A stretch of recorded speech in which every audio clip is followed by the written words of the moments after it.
लीलसँ।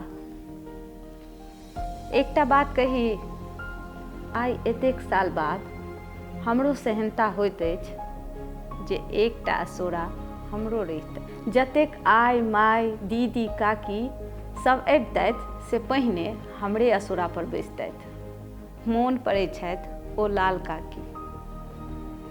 जे केओ अबै छलखिन तऽ लाल काकी असोरा पर बैस जाइ छलखिन आ चट दऽ ओहिठाम घूरे पर चाह बनबऽ लागै छलखिन। ओहिमे सँ कनि लाल कक्काके दै छलखिन आ कनि हमरे सन हित मितके। ओहि चाहक स्वाद हमहूँ लेने छी कतेको बेर। अलबत्ते चाह आ लाल काकीके मधुर स्नेह।